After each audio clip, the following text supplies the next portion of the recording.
48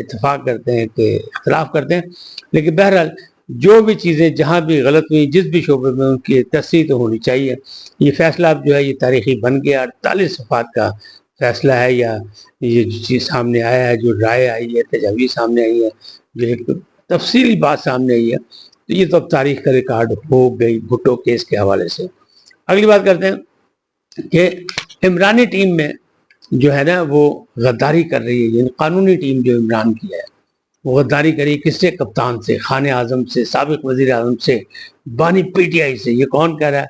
یہ ایک یوٹیوبر ہے، بڑے بڑے پاپولر ہیں اور کپتان کے بڑے حامی ہیں، وہ کہہ رہے ہیں، ان کا نام ہے صدیق جان، وہ یہ کہہ رہے ہیں کہ نہیں۔ اب اس بات سے بھی یہ بات ثابت ہوتی ہے کہ جناب پی ٹی آئی جتنا مرضی کہا کہ ہم ایک ہیں، ہم ایک ہیں، ہمیں کوئی اختلاف نہیں، ہمیں کوئی ٹکڑے نہیں، تو یہاں یہ ثابت ہو رہا ہے کہ نہیں، یہاں بھی کچھ ہے، وہ کسی پہ نشانی لگا رہے ہیں۔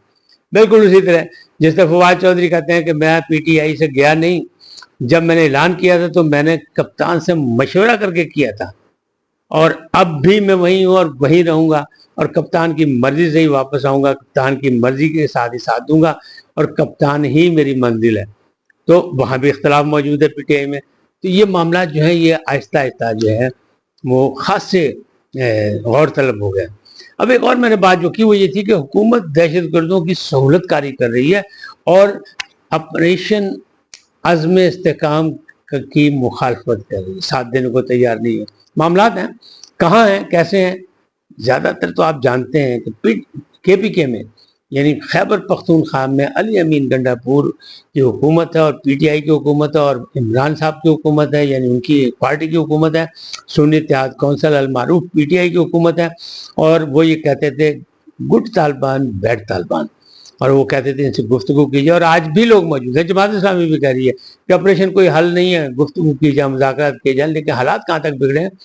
بلاول بھٹو زرداری گئے ہیں پشاور، انہوں نے ملاقاتیں کی اور دیکھنے کے بعد انہوں نے کہا نہیں، یہ ثابت ہو رہا ہے کہ حکومت خود سہولت کاری کر رہی ہے دہشت گردوں کی، اور جو میں نے اپنی معلومات کی ہیں ایز اے جرنلسٹ تو وہ یہی ہیں کہ مختلف بڑے شہروں سے باہر نکلنے کے جو خارجی راستے ہیں، آپ باہر نکلے تو طالبان نے ناکہ لگا کے بیٹھے ہوئے ہیں، گڈ طالبان ہے کہ بیڈ طالبان ہے، یہ تو حکومت فیصلہ کرے یا وہاں کی وہ مقامی صوبائی حکومت فیصلہ کرے، لیکن وہ بھتہ لے رہے ہیں، وہ پیسے لے رہے ہیں، وہ لوگوں کو اغوا کر رہے ہیں، اغوا برائے تاوان ہو رہا ہے، سب کچھ ہو رہا ہے، یعنی وہاں حکومت نام کی چیز کوئی نہیں، باقاعدہ یعنی ریاست میں ریاست والا کام ہو چکا ہے۔ خطرناک ہے مملکت کے لیے، پاکستان کے لیے، وفاق کے لیے، پاکستان کے استحکام کے لیے۔ تو اس پر غور طلب یہی بات ہے کہ آپریشن عزم استحکام ہونا چاہیے، اس کے مدد کرنی چاہیے۔ کیوں؟ اس سے پہلے ہم دیکھ چکے ہیں کہ سوات میں کیا ہوا تھا۔ سوات میں جب تحریک ہوئی کس طرح فوج نے جا کے آپریشن کیا، کس طرح وہاں بحال کیا، اور وہاں امن و امان ہے، لیکن ابھی بھی اطلاعات یہی ہے کہ وہاں بھی گڈ طالبان بیڈ طالبان کا مسئلہ موجود ہے، وہاں بھی معاملات ایسے ہیں۔ اب ان کو بھی تو صحیح کرنا ہے، تو پورے کے پی کے میں باقاعدہ آپریشن کی ضرورت ہے۔ باقی بھی ہے، پنجاب میں بھی کوئی نہ کوئی واقعہ ہو رہا ہے، بلوچستان میں بھی ہو رہا ہے، سندھ میں بھی کوئی نہ کوئی، ہر جگہ دہشت گردوں سے نپٹنا ہے۔ کیوں؟ استحکام پاکستان چاہیے۔ اگر استحکام پاکستان چاہیے تو پھر عزم استحکام کی مدد بھی کرنی پڑے گی، اس کا ساتھ بھی دینا پڑے گا۔ اچھا، اب اگر یہ بات کریں کہ جو معاملات جو ہیں وہ کیا کہتے ہیں کہ یہ دہشت گردی کے حوالے سے کون کر رہا ہے، تو یہ وہ بھی کہہ چکے ہیں، جو سی ایم صاحب ہیں وہ بھی کہہ چکے ہیں کہ ہمیں بھی پیسے دینے پڑتے ہیں۔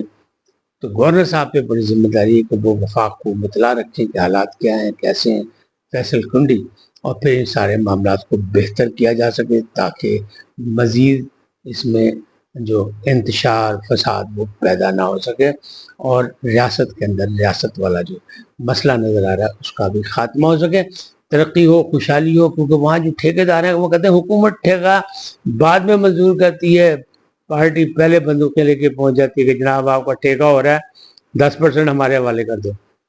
اچھا، 10% حوالے کے بعد بھی کہتے ہیں، پھر وہ دینے سے بھی جان نہیں چھوٹتی، وہ کہتے ہیں اس کے بعد بھی کچھ لوگ آ جاتے ہیں اور وہ آگے کہتے ہیں یہ ہمارا حصہ بھی دو۔